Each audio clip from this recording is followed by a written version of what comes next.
ሴቶች እኮ ባላቸው ሲያወራ ሽንኩርት እየከተፉ ቀጥል እሰማሃለሁ ቀጥል ይላሉ። አይን አይኑን ይዩ ነው የሚለው መጽሐፍ ቅዱስ።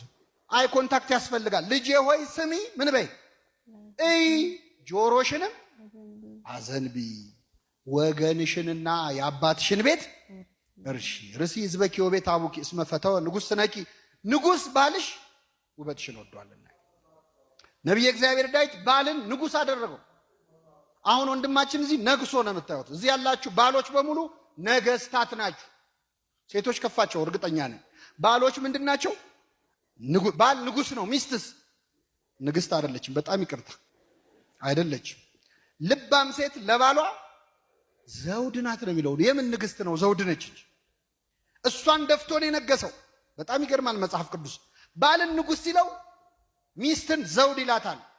ባልን ራስ ይላል። የሴት ራስ ወንድ ነው ይላል። ብዙ ፌሚኒስቶች እችን ጥቅስ ሲሰሙ ደማቸው ነው የሚፈል። ችግር አለ እዚህ ላይ የማይላሉ። የሴት ራስ ወንድ ነው ይልና የቤተ ክርስቲያን ራስ ክርስቶስ ነው፣ የክርስቶስም ራስ እግዚአብሔር አብ ነው ይላል። የክርስቶስ ራስ ማን ነው? አብና ወልድ ይበላለጣሉ እንዴ? የክርስቶስ ራስ እግዚአብሔር አብ ነው ሲል አብ ከወልድ ይበልጣል ማለት እንዳልሆነ ሁሉ የሴት ራስ ወንድ ነው ሲባልም ወንድ ይበልጣል ማለት ነው። አንዳንድ ሴቶች ሴት ልጅ ረዳናት ሲባል አሲስታንት አድርገው ነው የሚያስቡትና ቅጥል ነው የሚሉት። ሴት የወንድ ረዳናት ማለት እኮ ሴት ከወንድ ታንሳለች ማለት አይደለም። አዎ ሴት ልጅ የወንድ ረዳት ናት። ነቢየ እግዚአብሔር ዳዊት ደግሞ ሲጸልይ ምን አለ መሰላት? እግዚአብሔር ረዳቴ ነው አለ። እግዚአብሔር ምኔ ነው? እና ዳዊት እግዚአብሔር ከኔ ያንሳል ማለቱ ነው እንዴ? አይደለም። እኔ ራሴ ተቆርጦ ቆሜ ልሄድ አልችልም፣ ይሟላል ማለት ነው። አያችሁ፣ የሴት ራስ ወንድ ነው ማለት የወንድ አካሉ ሴት ነች ማለት ነው። ያለ ሴት በህይወት ቆሞ ሊሄድ አይችልም ማለት ነው። ስለዚህ ሰው እናትና አባቱን ይተዋል፣ ከሚስቱም ጋር ይጣበቃል፣ ሁለቱም አንድ ስጋ ይሆናሉ አለ። ወንድማችን እህታችንን ይህንን አንድነት ነው በዛሬው ዕለት የፈጸሙት። አንድነታቸውን ያጽናላቸው። የመጨረሻ አንድ ነገር ልመርቅ። አሁን የተወሰኑ ሽበቶች እያወጣው ስለሆነ ምርቃቴ እየደረሰ ነውና ብመርቅ ይሻላል። ቅዱስ ዮሐንስ አፈወርቅ ነው የመረቀው።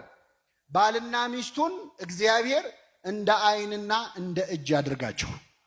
አሜን በሉ። ግን ምን ማለት እንደ አይንና እንደ እጅ ማለት? እኛ የለመነው ምርቃ ምንድን ነው? የአብርሃምና የሳራ ያድርግላቸው። የአብርሃምና የሳራ ጋብቻ ማለት ምን ማለት ነው? የአብርሃምና የሳራ ጋብቻ እንደዚህ ዲኮር ነበረው? ካሜራማኖች ምናምን እንደዚህ ሲበጠብጡ ነበር? ግብዣ ነበረው? ሰርግም መደረጉ አልተጻፈ። የአብርሃም የሳራ ጋብቻ ያድርግላችሁ ማለት ምን መሰላችሁ? እንደው በቃ ምንጣፍ እየተነጠፈ አበባ እየተነሰነሰ ኑሩ ማለት ነው። እንደዚህ አይነት ትዳር የለም። ትዳር መጀመሪያ ላይ ፍቅር ነው። አንተ አዳምን አላያችሁትም? ይቺ አጥንት ከምን ነች? ይቺ ስጋ አጥንቴ፣ ስጋዬ፣ አካሌ፣ ሰውነቴ፣ አንጀቴ፣ ጨጓራዬ አላት መጀመሪያ ላይ። ትንሽ ሲቆዩ ምን አለ? የሰጠኸኝ ሴት አለ። ምን ያልከኝ ሴት?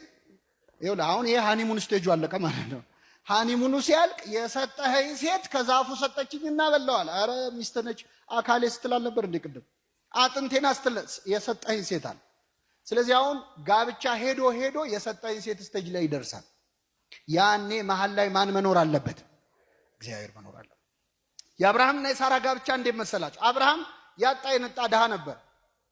ከቤት ንብረቱ ከቤተሰቦቹ ጥሎ ድንኳን ይዞ በድህነት ሲወጣ ሳራ እንዴ የት ልታኖረኝ ነው? እኔ እኮ ያገባሁ ልኖር ነው እንጂ ልንከራተት አይደለም አላለችም። ተከትላው ሄደች። የባሏን ህልም ተከትላ የምትሄድ ሴት ነች ሳራ ማለት። የሚገርማችሁ በድህነት ከሱ ጋር ስትንከራተት ከአንዴም ሁለት ጊዜ የሀገር መሪዎች ሊያገቧት ጠይቀዋል። የግብፅ ንጉሥ ፈርዖን ወዷት እችን ሴት ማግባት አለብኝ ብሎ ነበር። የጌራራ ንጉሥ አቤሜሌክ ላግባት ብሎ ነበር። ከአንዴም ሁለት ጊዜ ከሀገር መሪዎች ይልቅ ድሃውን አብርሃምን መረጠች። እንዲህ ያለውን ፍቅር ያድላቸው። አሁን በዚህ ዘመን አንዲት ሴት ባሏ ድሃ ቢሆን የሀገር መሪ ጠቅላይ ሚኒስትር ወይ ፕሬዝዳንት ወይ ንጉሥ ላገባሽ ቢላት እምቢ ትላለች? መልሱልኝ። እሺ አንዴ ትላለች፣ ሁለቴ ትላለች። ሁለተኛው ላይ እኔ አንተ አየው ለውጥ የለህም፣ አትሻሻልም፣ አንተ የሚለፍልህ እኔ ማሳለፍልሃለሁ፣ ትረዳኛለህ፣ መቼስ አንደርስታንድ ታደርጋለህ ነው የምትለው። ሳራ ግን ሁለት ጊዜ ድሃውን አብርሃምን ተከተለች። እንዲህ ያለው ፍቅር ያድላቸው። አብርሃም ሲዋዛ ሰው መሰላችሁ እንዴ? አብርሃም ሚስቱ ሳራ ሳትወልድ 90 ዓመት ነው የታገሳት። ስንት ዓመት? 90 ዓመት። እሷ መታገስ አቅቷት ከገረዷ ወለድ አለችው። ምናልባት ከሱ ከሆነ ችግሩ ብላ ቼክ ልታረግም ይሆናል።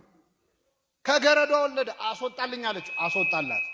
90 ዓመት ሙሉ አንድ ቀን ፊቱን ሳያጠቁርባት ሳራ ታገሳት።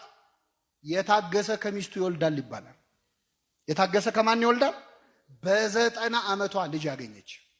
ለአብርሃም ትዕግስት ብሎ እግዚአብሔር ሳራን ልጅ ሰጠ። ምናልባት በ90 ዓመት ወለደች ሲባል ምን ያደርግላታል ከዚህ በኋላ? አሁን 90 ዓመት ወልዳ እንደው ትንሽ ቀደም ቢያደርገው እግዚአብሔር እንላለን እኮ አንዳንዴ። ትንሽ ቀደም ቢያደርገው አሁን በ90 ዓመት ወልዳ እንዴት ታሳድገዋለች ካላችሁ፣ የሚገርማችሁ መጽሐፍ ቅዱስ ላይ የአንዲትም ሴት እድሜ በዚህ ዓመቷ ሞተች የሚል የተጻፈ የለም። የአንዲትም ሴት አንድ ሴት ብቻ ግን ተጽፋለች። እሷም ሳራ ነች። የሔዋን እንኳን እድሜ አልተጻፈም። የሳራ ግን 127 ዓመት ኖረች ነው የሚለው። ስንት ዓመት? ስለዚህ ልጅ ከወለደች በኋላ ስንት ዓመት ኖራለች? 37 ዓመት ኖራለች። እግዚአብሔር አንድ ነገር ሳይሰጥህ ከዘገየ ዘግይቶ የሰጠህን ነገር የምትጠቀምበትንም ጊዜ አብሮ ይሰጥሃል ማለት ለሁላችን ይስጥ።